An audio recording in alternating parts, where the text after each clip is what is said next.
logs rolling in off the East River bank like a shroud. It covers Meeker Street, fills the alleys where men sleep, hides the shepherd from the sheep.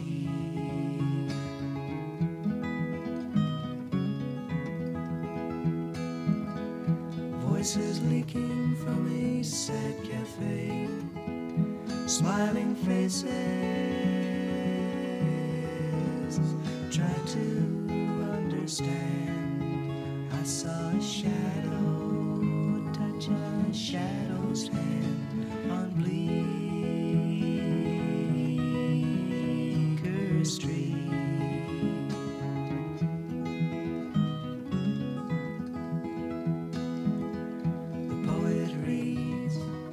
Crooked rhyme, holy, holy is his sacrament. $30 pays your rent on Bleecker Street.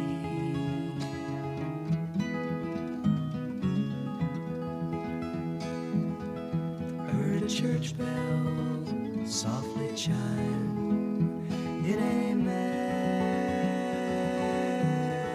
melody sustaining.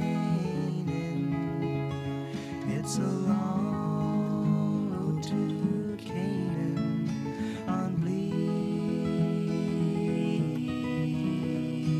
Street.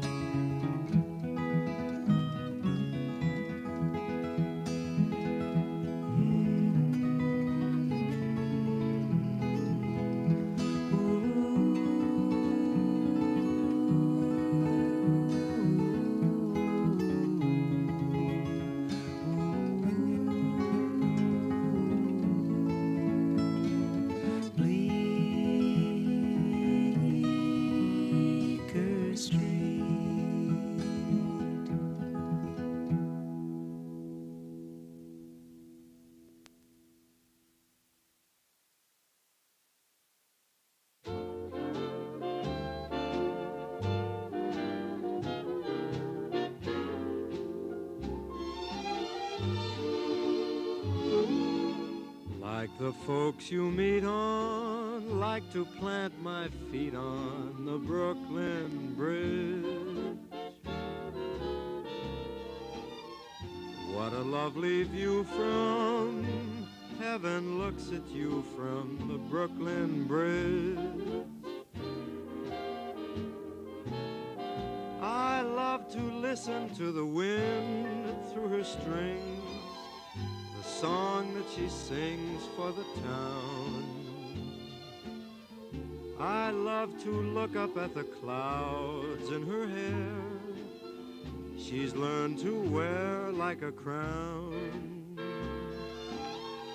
If you've been a rover, journey's end lies over the Brooklyn Bridge. Don't let no one tell you I've been trying to sell you the Brooklyn Bridge.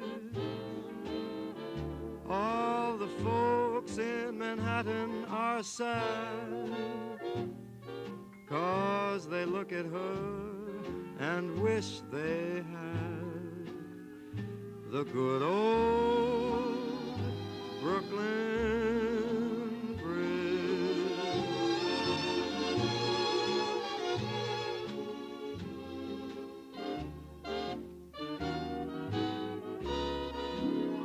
If you've been a rover, journey's end lies over the Brooklyn Bridge. Don't let no one tell you that I've been trying to sell you the Brooklyn Bridge. You'll miss her most when you roam, 'cause you'll think of her and think of home, the good old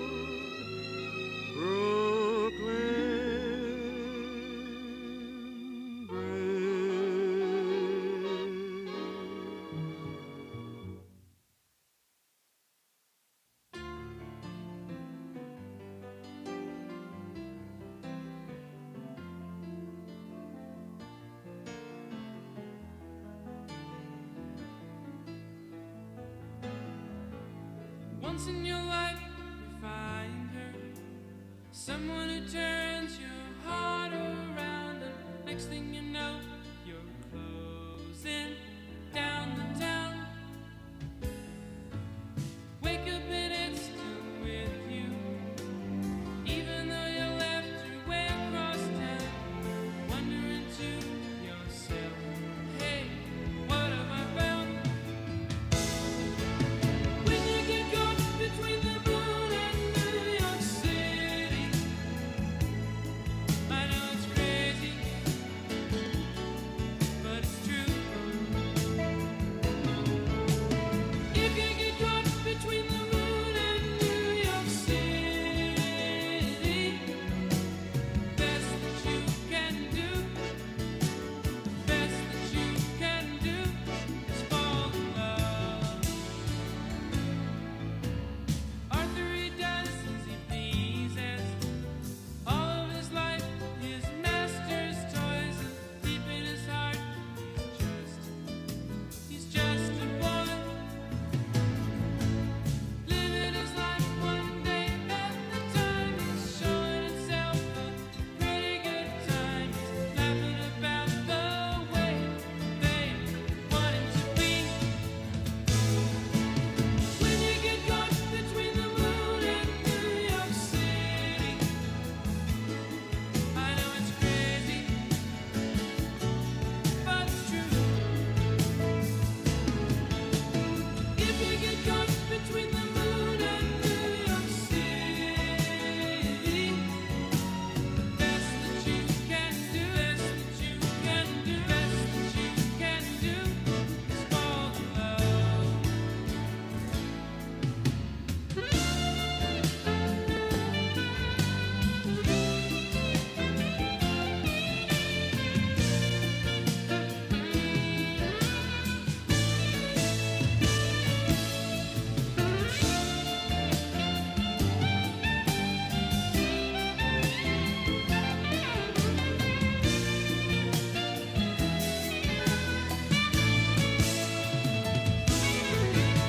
When you get caught between the moon and New York City,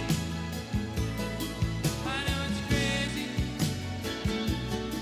but it's true.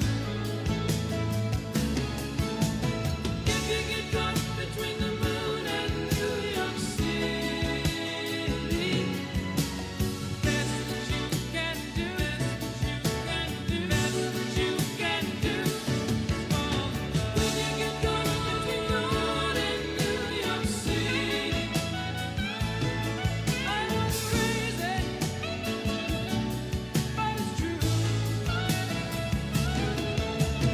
If you get caught between the moon and New York City, best that you can do, best that you can do, best that you can do is fall in love. When you get caught between the moon and New York City,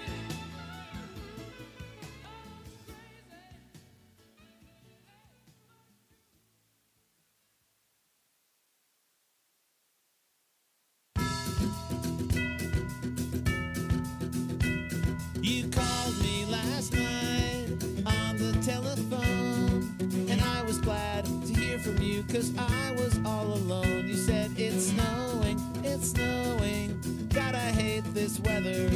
Now I walk through blizzards just to get us back together.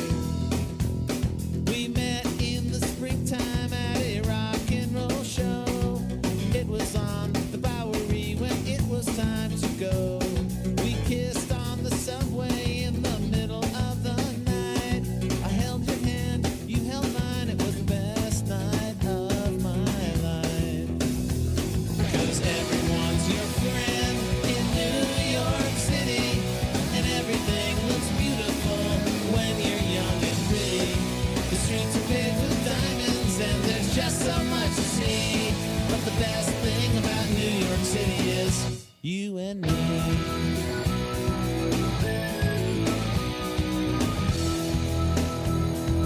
Statue of Liberty, Staten Island, Ferry, Co-op City, Katz's and Tiffany's, Central Park, Brooklyn Bridge, the Empire State where Dylan lived, Coney Island and Times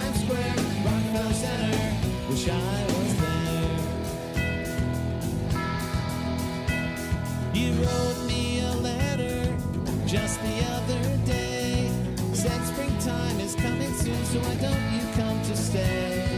Pack my stuff, it's on the bus, I can't believe it's true. I'm 3 days from New York City and I'm 3 days from you.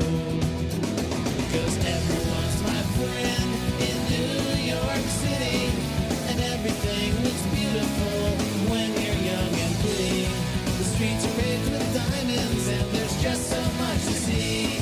But the best thing about New York City is you and me. Cause everyone's my friend in New York City. Everything looks beautiful when you're young and pretty. The streets are paved with diamonds and there's just so much to see. But the best thing about New York City is you and me.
Morning all. We're gonna get started in just a few minutes.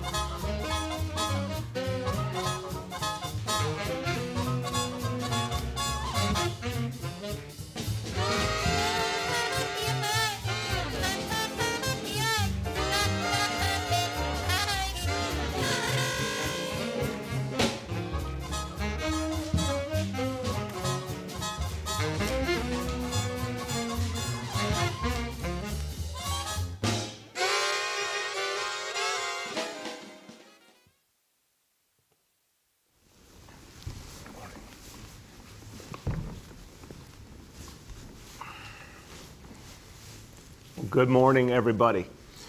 You know, this month, September 2020, is shaping up to be one of the most important in the city's history. So much is going to happen this month that's going to say so much about our future. And we're going to be talking throughout the month of September about what New Yorkers are doing to help this city move forward and what we need to do to keep moving forward. There's a lot to focus on. But before we talk about the present and the future, let's take a moment to think about our past. Tomorrow, an anniversary that every year we feel so deeply on September 11th.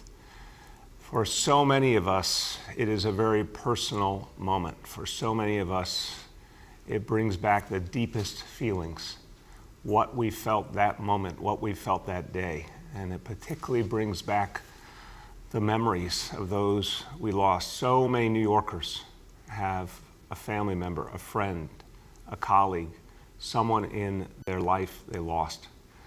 So many New Yorkers have come to know the stories of the heroes who served us that day so selflessly, and so many who have been lost even since then from the work they did that day and in the rescue and recovery efforts. This is an anniversary that brings out so much feeling. And of course, there's a lot of pain. But I hope people every year, and I hope tomorrow you will feel this as well, remember the heroism of not just our first responders, but everyday New Yorkers as well. The compassion, the strength, the resiliency this city showed in our most difficult moment. We will always remember the men and women who served us. We'll always remember the first responders. They are the best of us.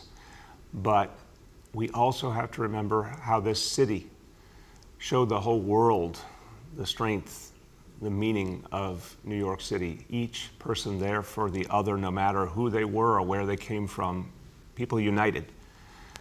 to see our community forward.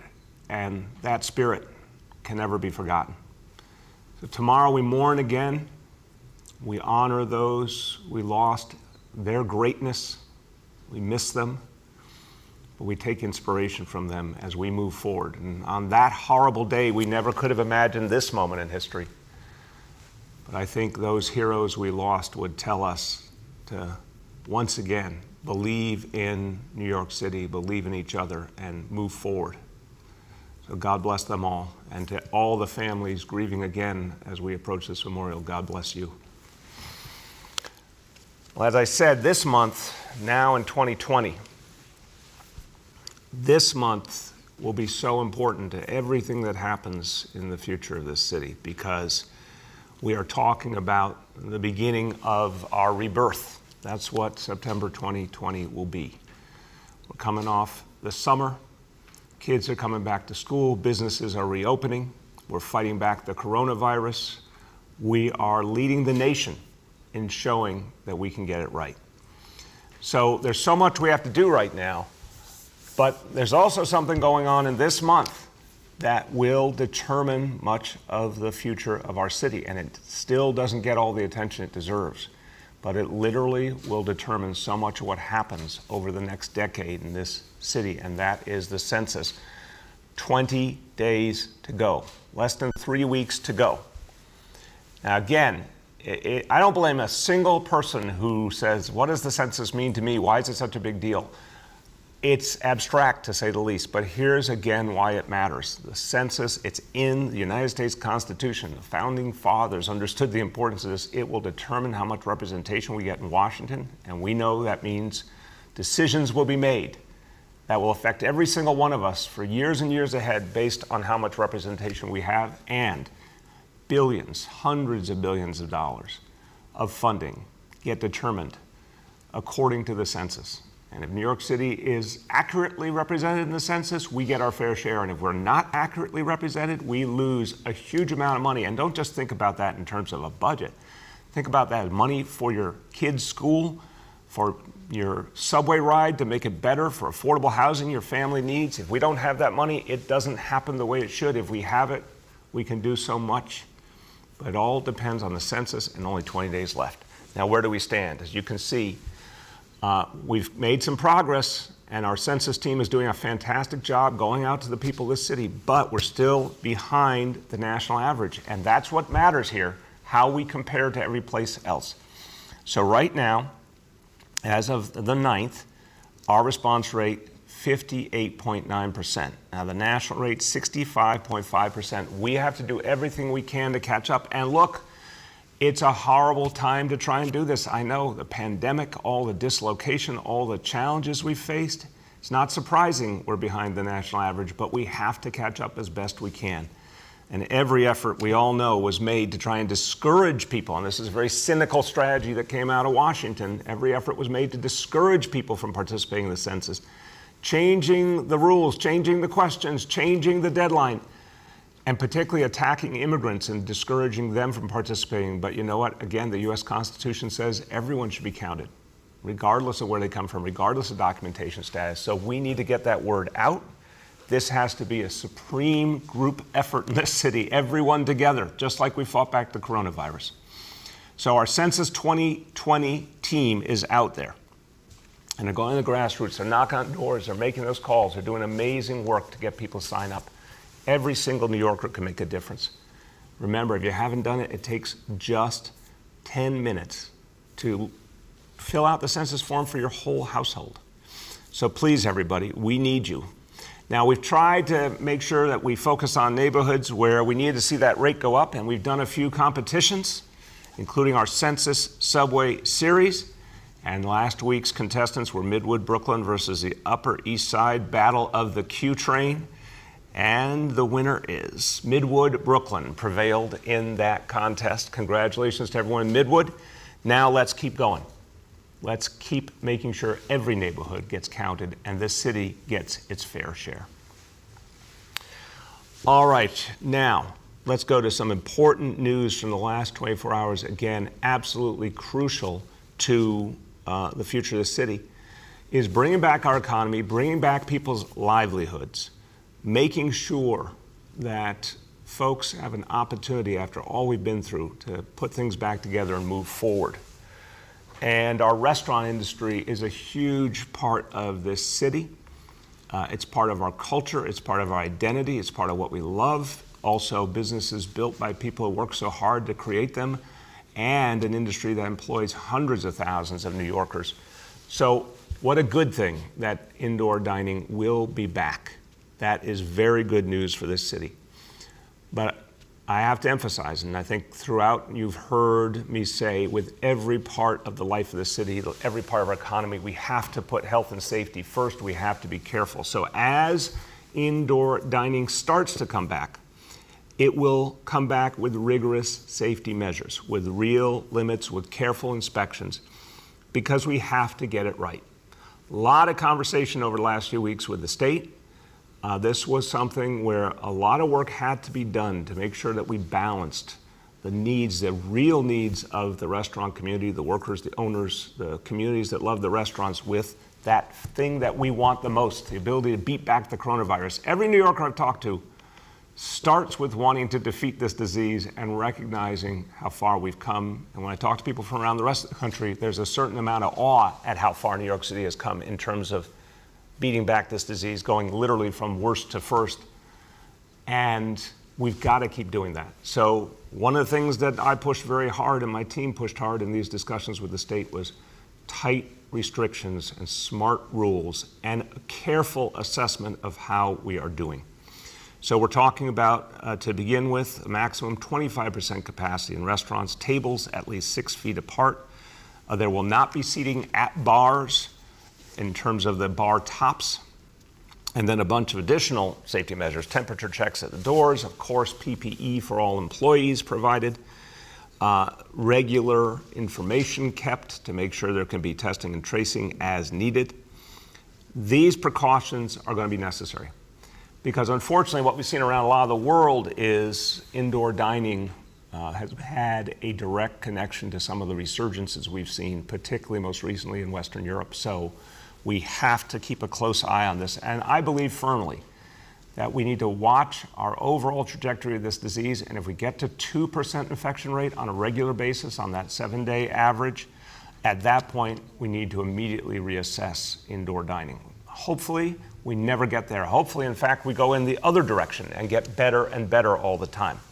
So it's great that indoor dining is back, but we're going to be very careful, and our health team will certainly emphasize this. We're going to be very careful to make sure it's done right.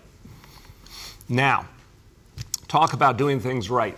One of the biggest stories in the last 6 months of how we have successfully fought back the coronavirus, one of the most essential elements of the whole strategy was also one of the simplest, a face covering.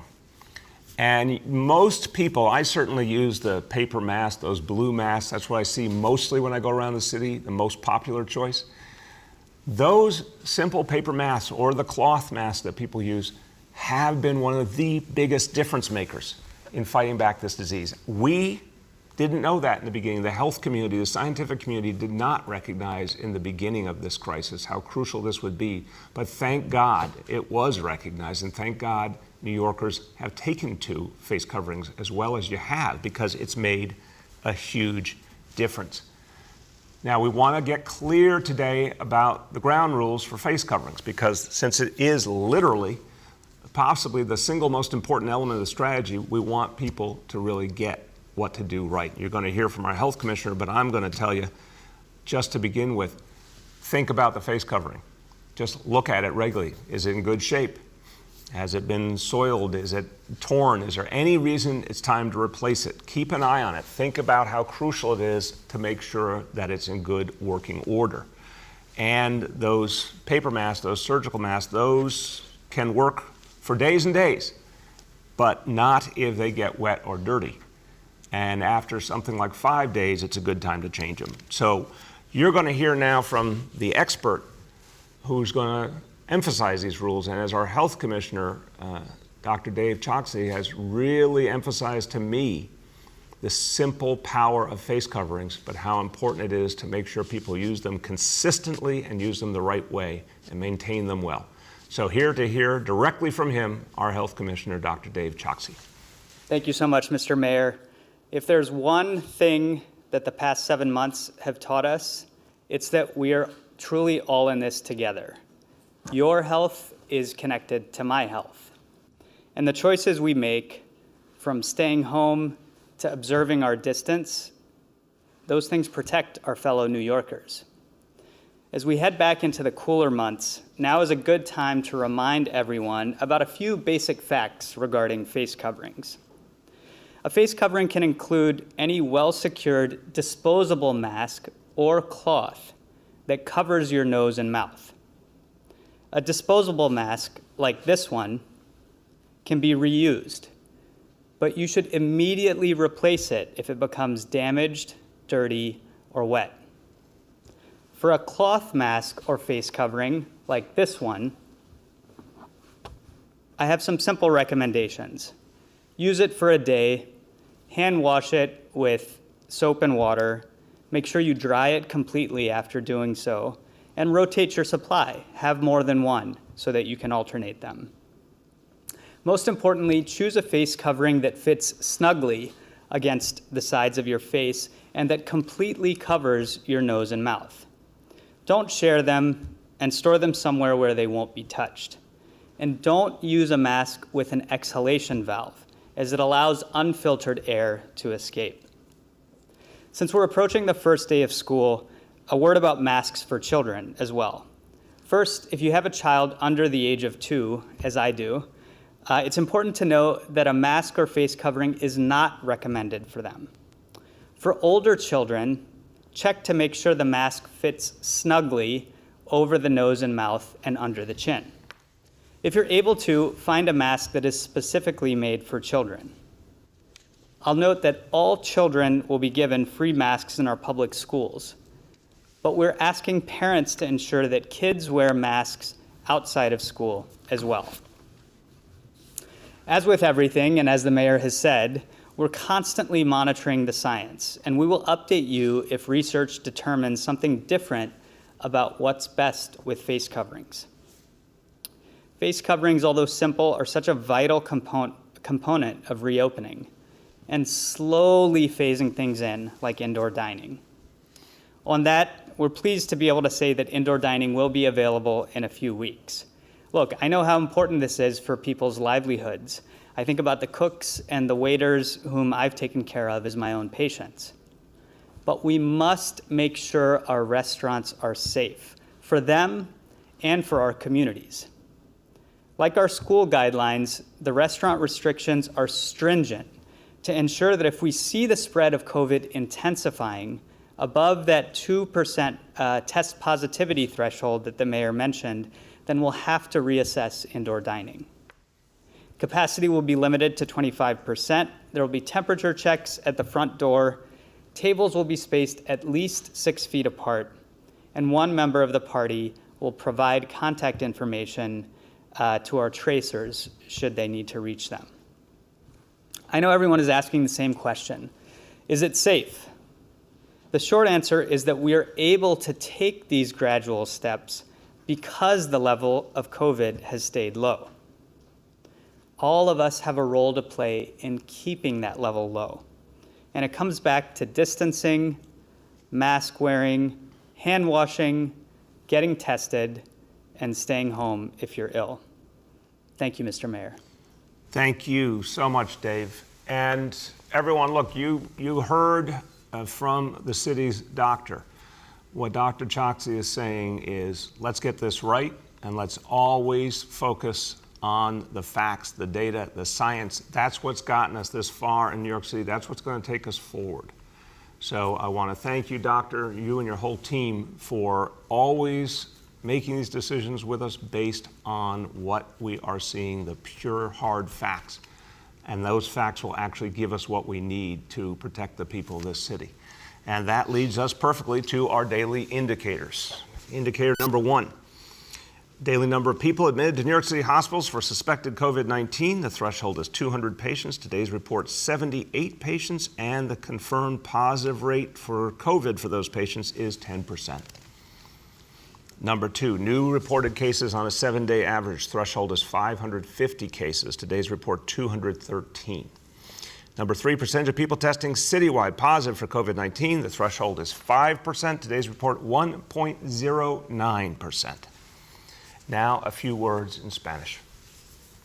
Hoy anunciamos que se va a permitir comer dentro de los restaurantes de la ciudad de Nueva York a partir del 30 de septiembre. Los restaurantes tienen que seguir medidas de seguridad, incluyendo distancia social y menos mesas. Queremos que las personas puedan volver a trabajar en los restaurantes y ganarse la vida de forma segura. With that, let's turn to our colleagues in the media, and please let me know the name and outlet of each journalist. We'll now begin our Q&A. As a reminder, we're joined today by Commissioner Choksi, Deputy Director of the New York City Census, Amit Baga, and Senior Advisor, Dr. Jay Varma. The first question today goes to Erin from Politico. Good morning. I have one question about the homeless men who were moved out of the hotel. We understand that your Social Services Commissioner, Steve Banks, opposed this policy. I'm wondering, is that accurate? And if so, why did you disagree with his view? No, it's not accurate. It's just not accurate. It's been an ongoing conversation, and one of the things, I've talked to Commissioner Banks about our bigger policy approach here for now over 3 years has been to get out of hotels, to get folks into shelter facilities. The only disruption we had was at the worst of the pandemic. And now that, thank God, the worst is behind us, and as has been reported, there's fewer and fewer people in shelter, more room to work with. It's exactly the time to start getting out of hotels. All right, thank you. And then a question about indoor dining. Dr. Choksi sort of threw out the question that everyone's wondering about, is it safe? I didn't hear a direct answer. I'm just wondering, as a matter of guidance, do you think that this is a safe activity for people to engage in? Would you recommend people go to their restaurants indoor when this happens? And also that 2% trigger, has the governor agreed to that? It sounds like that's a reassess as opposed to a firm trigger like with the schools. So what exactly is the policy on that? Okay, let me speak to the second part, and then Dave can speak to the first part there about his advice to people how to approach indoor dining. And look, again, I'm someone who loves deeply going to the restaurants of our city. I am thrilled at the notion that restaurants can start to open up indoors. But I'm first and foremost concerned about the health and safety of all New Yorkers and moving the whole city forward. And that's why I take a very cautious view here. So Dave can talk to you about the individual experience. I'll talk to you about the overall situation. We had good conversations with the state. I will be very clear, city took a very conservative position on this matter. And I'm the person who believes we need to be conservative and cautious. So from my point of view, I think you're right, Aaron, to say there was not a hard and fast rule in the state guidance. It was acknowledgement of an infection rate between 2 and 3% triggers reevaluation of the whole situation. I think it should be that if we get to 2%, we pause, because if we're already at 2%, it means something's moving in the wrong direction, and we need to take quick measures to stop that from growing. So I want to be very clear about that. Job one is to beat back this disease successfully so all of New York City can come back to life. Go ahead, Dave, in terms of the individual diner experience. I would echo the caution that you're mentioning, Mr. Mayor, for the individual dining experience as well. So the things that will make it more safe are the ones that we've described. But it's very important that there is strong adherence to those measures. The most important ones are ensuring that there is sufficient distance between tables, at least 6 feet, making sure that people are wearing their masks and face coverings, except when they're unable to because they're eating and drinking, and really importantly, making sure that we take the steps to protect the staff who are in restaurants, who are there almost every day for their occupation. So all of those things taken together will help make it a more safe dining experience, and then we have to continually monitor, as the mayor has said. Thank you, Dave. Go ahead. The next is Dana from the New York Times. Hi, Mr. Mayor. Hey, Dana. Two questions. First, yesterday you said you could empty the Lucerne of homeless people because it was safe now to return to some of them to shelters. If the number of homeless single adults increases during COVID, would you consider moving those who need shelter back into Lucerne? Let me go beyond the question of the Lucerne, Dana. We are going to be focused on the health and safety of all New Yorkers, including, of course, homeless New Yorkers, depending on what happens with the healthcare situation. These decisions, of course, are made by the leadership of our social services agencies working with our health agencies. And what happened, which I think was unexpected, is the number of people in shelter declined substantially. So there was a lot more space in our traditional shelters. And we have different kinds, congregate and non-congregate. But the point being, we had space available in the places where services are provided, where we expect to be able to do the best to support homeless folks. We never intended to be in hotels on a long-term basis. In fact, our policy is the opposite.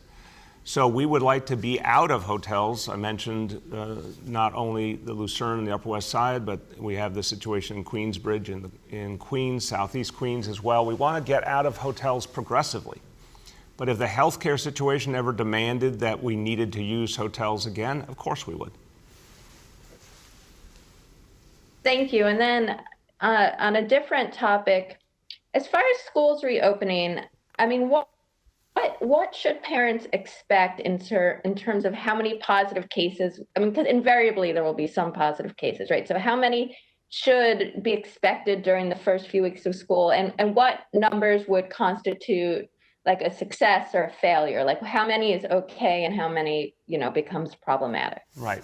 Two very fair questions, Dana, that everyday people have every right to think about and ask, but I think both are hard to give you a very tangible answer to for real reasons. First, what do we expect? We don't have a perfect way to expect here. It really depends so much on individuals. You've got, I think, folks in the school communities who are really going out of their way to be careful. We're emphasizing strongly that people need to watch for symptoms, get tested in advance. I think people are doing that. So I think you're going to see a lot of care taken in terms of health and safety. And that makes me hopeful that, although you're right, of course there will be some cases. It's normal that there would be. We'll see a good experience here. In terms of, what kind of standard to hold for the whole system, I think we're going into something that is different than any experience we've had before. Of course, there will be days where you'll find a case in a classroom and the classroom has to be shut down. There'll be even some times when a school has to be shut down, but it's a temporary reality. And then people come back and proceed. I think you'll see many schools where that doesn't happen. So there's not an easy way to have a standard. What really matters here is to keep everyone safe, to make sure kids get the best education possible, to provide that support to working families that they are desperately asking us for, to make sure their kids get both a good education and have a safe place to be. That's the mission. And I'm convinced that we can go through with that mission in a safe fashion. The next is Michael Gartland from the Daily News. Morning, Mr. Mayor. How you doing? Good, Michael. How you been? I'm okay. So a couple of things. The first question I had goes back to the Lucerne, and you suggested it's part of kind of a broader plan to get out of hotels. I'm wondering if you could give us some more detail on what the timeline is for that. Is there a schedule that DHS is putting together as far as moving people from hotels and back into shelters? Can you give us a sense of what the plan is on that? Yeah, that's what's being worked on right now. But I'll tell you, Michael, the turning the tide policy, which goes back to April 2017, is what's operative here. The coronavirus obviously created a very particular condition that we had to address for the health and safety of homeless folks. But again, thank God that situation is changing and improving. We've had 3 months plus where we've been in a much better, stronger position. And this unusual, unexpected reality of shelter population going down noticeably, in a very major way in the meantime. So what Homeless Services is doing right now is determining a whole series of actions to align back to that policy.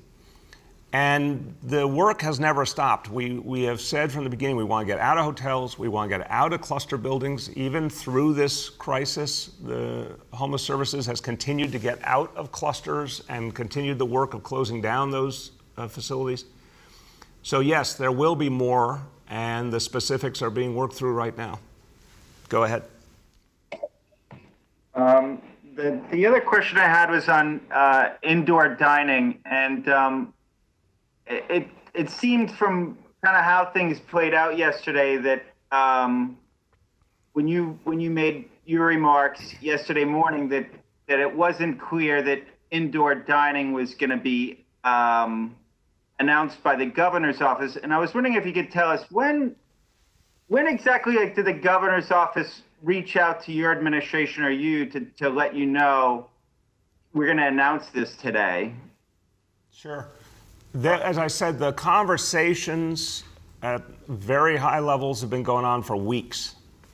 So I do want to be clear in this. Lots of back and forth between the city and state, comparing different options, comparing different models. I'm very clear. City consistently took a conservative position on health and safety, and we believe that we should be very careful here because of the history around the world. And Dr. Choksi's been one of the leading voices saying, be careful. Dr. Varma as well. Be careful because of what we're seeing around the world. That should give us pause. But there were very productive conversations. They went on for quite a while. After my press conference yesterday, I'd say sometime in the hour or so after that, the state made clear that they felt they were ready. We expressed our view as the city, and they went forward with the policy. Again, very happy there will be indoor dining. That is a very good thing.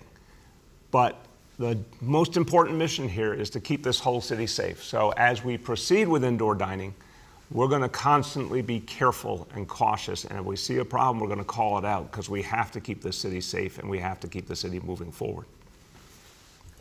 The next is Katie Honan from the Wall Street Journal. Hey, good morning, Mr. Mayor. So my question again is about indoor dining. And I know that the governor yesterday said that it excludes bars, but under the governor and the state and the city's guidelines, bars had to serve food. So I think the question is what will happen after October 31st to, bars that can't open indoors by September 30th, but what happens to those bars? They're not restaurants. I mean, some of them are serving like hot dogs and peanut butter and jelly sandwiches, but will they have an opportunity to have some guidelines about how they could also open? I'll start and turn to Dr. Choksi and Dr. Varma. Look, we've expressed concerns consistently to the state about indoor dining with restaurants. We've expressed even deeper concerns about bars and nightclubs. If restaurants have been a challenge around the world, bars and nightclubs have been a profound problem around the world and the cause for so many resurgences. And we're just not going to allow a resurgence here if there's anything we can do to stop it.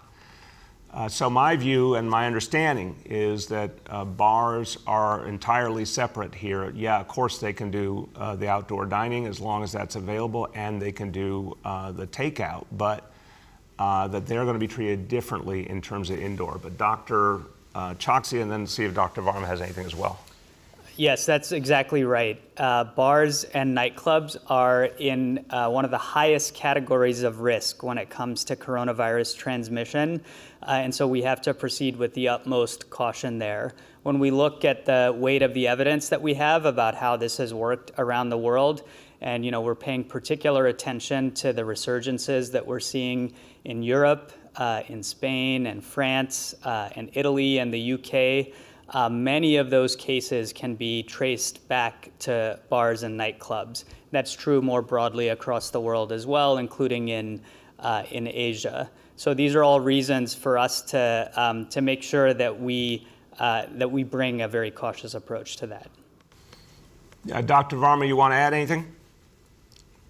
Nothing for me to add. Okay, go ahead, Katie. And my second question is about some high-profile departures from your administration this week. I know Captain Garcia resigned. She had a bunch of jobs. She was very pointed in a resignation letter. Your Deputy Commissioner for Health and Human Services resigned on the same day. I'm reading about some DOE departures. I know you have still more than a year left of your tenure, but I'm curious if there should be some concern for everyday New Yorkers that there are people kind of heading for the exits, and especially people with very important pivotal jobs. I don't know if I've heard of who's going to replace Dr. Perea Henze for his position. So if you just want to speak, is it, is it a crisis of leadership of people just sort of fleeing your administration and Katie, I think you're leading the witness, Katie. No, of course not. This is a huge operation with a very deep bench. There's plenty of talented people here. There's plenty of leadership. I mean, I really have to emphasize, having now done this for almost 7 years, how extraordinarily strong the city government of New York City is, how many talented people are here, including folks who have given their entire life and career to the city of New York. No lack of talent. Some people who are leaving after fully 7 straight years of doing this work. That's a long, long time to be on the firing line doing such intense work. It's totally normal that people will seek other opportunities at a certain point. But deep bench, plenty of talent available to step up, and we'll announce new appointees as they're ready. The next is Henry from Bloomberg. Hello, Mr. Mayor. How are you doing today? Good, Henry. How about you? Doing pretty well. I have a question about the census, which, of course, is getting very acute. When you needed to test people in Sunset Park, you threw out all these numbers, 400,000 phone calls. You knocked on tens of thousands of doors, tested 10,000 people. Why can't a similar effort be done to collect census signatures, particularly in those zip codes where there's very low compliance so far? Well, I'm happy to say that's exactly what's been happening for months. And we have the Deputy Director of the Census with us, Amit Baga. I've actually been out with Amit, going door to door in Queens, seeing the direct frontline efforts, which are extraordinary, and the work that's happening with community organizations all over the city. So Amit, why don't you give a flavor of that, but also some of the numbers of just how extensive the outreach has been over recent months. Thank you so much, Mr. Mayor, and a great question. As the mayor mentioned, our outreach has been very extensive over the last several months. Immediately when COVID hit, we pivoted to doing a very significant amount of phone banking and also text banking using a peer-to-peer texting platform. Through our phone banking platform, we have now we've placed more than 3 million calls to New Yorkers to remind them about the census. And through our texting service, we have now also sent more than 5 million texts.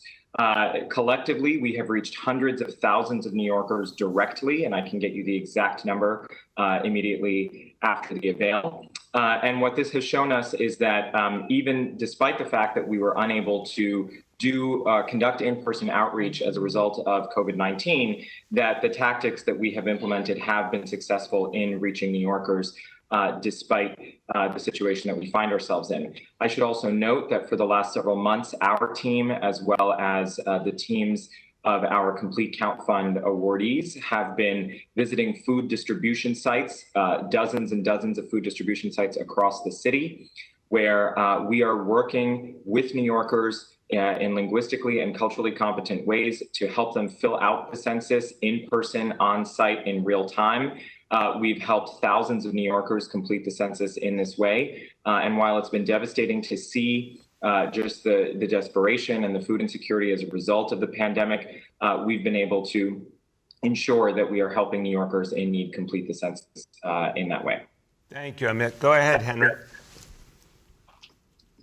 Okay, I'm curious as to why it still seems to be an acute problem, but I want to go on to. Well, actually, Henry, can I stop you? I want to hear your next question, but I want to just say the challenge always is that people are always hesitant, it's understandable, to engage on something like the census. I mean, when you look at the national rate, it's telling. Why is the country, after all this, not even to 2/3, we're talking about the combined average of the entire country, because a lot of people are, not comfortable opening their door or taking that call or giving up their information. But on top of that, the incessant efforts to discourage, particularly immigrants, of course that's having a toll here. It's been for months. Remember when there was going to be a citizenship question, which hadn't existed for 70 years on the census? Suddenly, President Trump insisted on the citizenship question.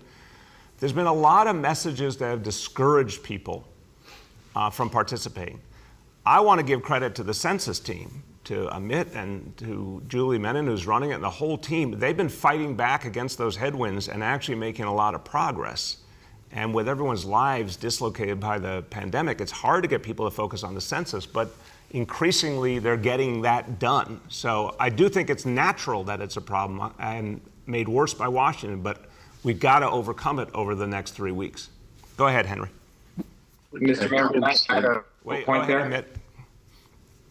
So, Henry, I just want to point out, over the course of the last several months, if you look at the trajectory of New York City's increase in terms of census self-response, we are outpacing every other mayor in the nation. Between May and the end of August, our self-response increased by close to 13 percentage points, and our closest competitors, Fresno and I believe El Paso, were actually several percentage points behind us. And I actually think it's worth noting that as of yesterday, we are now ahead of Chicago, which was 4 to 6 percentage points ahead of us this entire time. So what we know is that the tactics that we have been deploying on the ground, phone banking, text banking, in-person interactions, very heavy advertising as well, thanks to the mayor's leadership and his investment on the census, really have been working.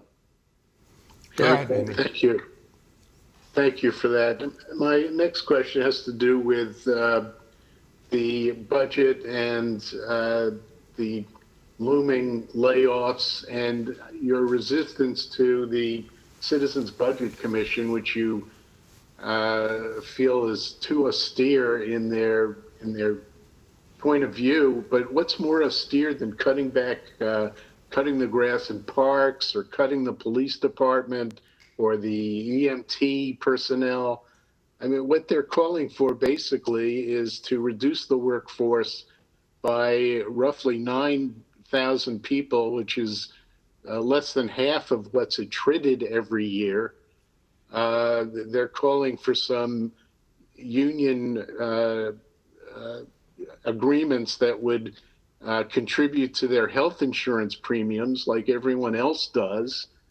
And they're talking about a minimal property tax increase of, they're claiming 2% would raise almost $700 million. So maybe you could make it 1% and raise $350 million. And you've got their resistance, the CBC's resistance to the borrowing authority. Maybe if you had them helping you leverage support for the borrowing authority, you could get that done as well. But listen, I respect the CBC, worked with them over the years, don't happen to agree with them on many things, and I don't think they are the kind of force that changes hearts and minds in Albany. The fact is, the things you talked about, the workforce of this city allows us to provide services to people that make this city strong. We have plenty of evidence of it because up till February, this city was extraordinarily strong, strongest economy we've ever had, most jobs we've ever had. So many things were working, and it was because we had a strong public workforce. The notion of wanting to continue to cut back the public workforce, that is austerity thinking. That is the philosophy of the Citizens Budget Commission and a lot of other corporate voices and other voices in this city. And I think it's a misunderstanding of what allows the city to be strong. Public service employment has worked for this city. But the fact is, if we need to find the resources, a property tax would be absolutely horrible. That property tax increase, people can't afford a property tax increase in this city. No way, no how. So many people have been hurt by the coronavirus crisis, lost their jobs. So many families stretched thin. We are not raising property taxes in New York City. So I reject that out of hand. I reject the notion that a smaller public workforce is a good thing. I believe fully in getting as much savings as possible from the labor community, and we've proven that can happen with healthcare savings, and we're going to do more. But here's what's just broken in this whole discussion. The amount of borrowing we've asked for is $5 billion that would be used over 2 fiscal years. When you compare that to an $88 billion budget, when you think about that borrowing being paid back on a 30-year term, I mean, there's not a real serious investigation here of what this means, because if people are going to be serious about it, that borrowing is going to have a very limited effect on the immediate financial reality in New York City, but it's going to have a huge effect on our ability to serve the people and restart our economy and keep people from losing their jobs. So I'm sorry, this one is just really straightforward. It's not the 1970s, it's nowhere near the 1970s.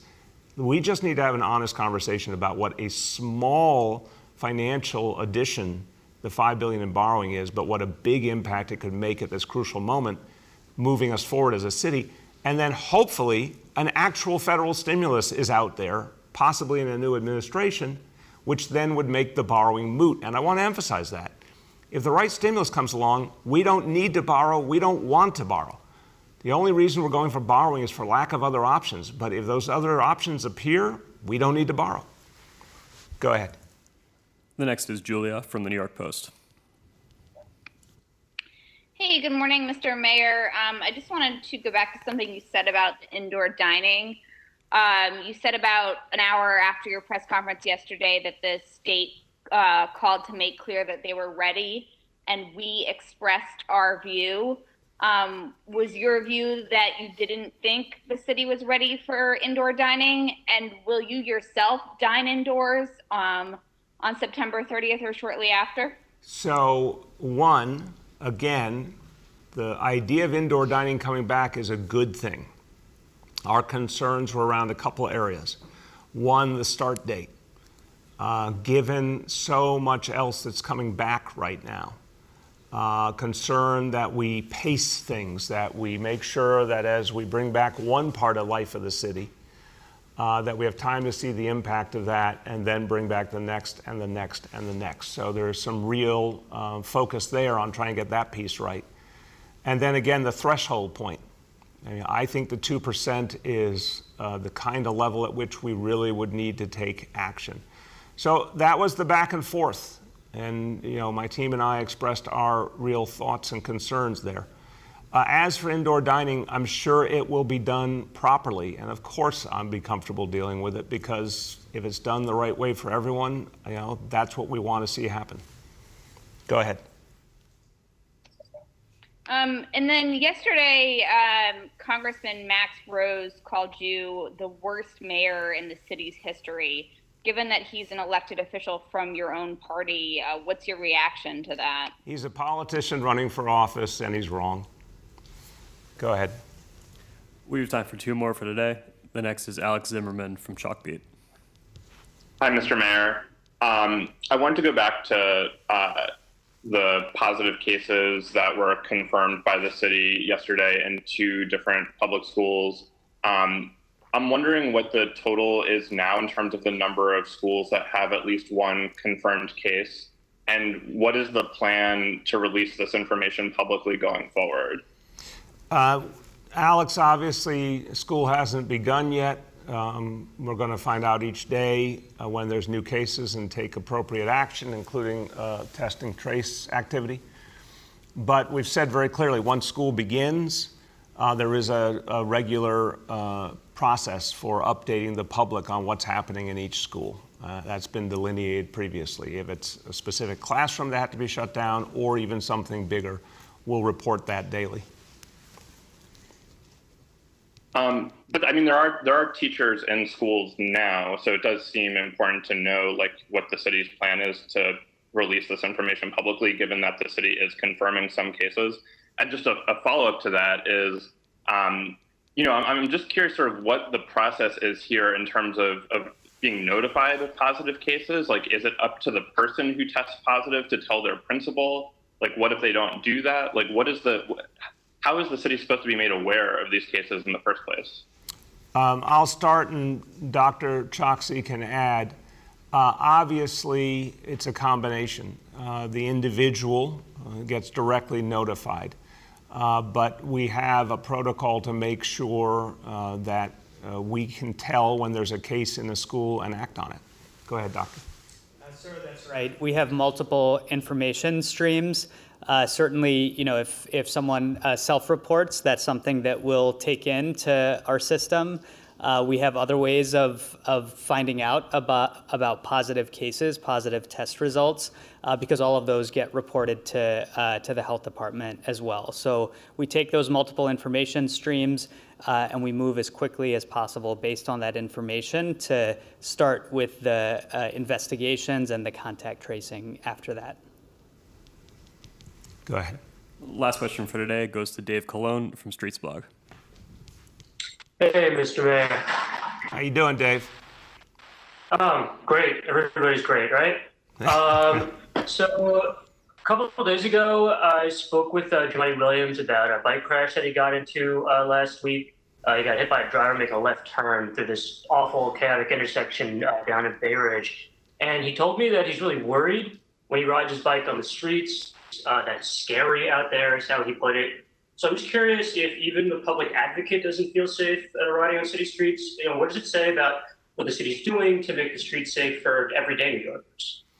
Well, Dave, you know the philosophy of Vision Zero, and this is something I instituted in this city, and I'm a big believer in the approach that we constantly have to improve safety. And we know that so many things have worked. Speed cameras have worked. All the additional enforcement activity has worked clearly as we've expanded bike lanes, giving more and safer options. And the restructuring of intersections, redesigning, all sorts of pieces have been working and just need to continue and deepen constantly. That's the entire philosophy of Vision Zero. And I think when you consider how extraordinarily crowded this city is, that we have proven through these aggressive strategies, you can really make things safer, but they never stop. They have to keep growing all the time. Go ahead. Ideas to make things, move faster, put in protected bike lanes in places where they aren't. I mean, you're talking about the public advocate here saying... Wait, Dave, I can't hear you. Just slow down a second. I couldn't hear that. I said you're talking about the public advocate is saying, I'm not comfortable riding out there. He's a pretty visible city presence. I mean, what does that say about what other people are feeling when they're riding out there? Again, Dave, I think there are so many people in this city who are using their bicycles and understand, even though it's a crowded city, a lot has been done to try and improve the experience and the safety for bike riders and for pedestrians. That's the whole idea of Vision Zero. We have to just constantly add to it.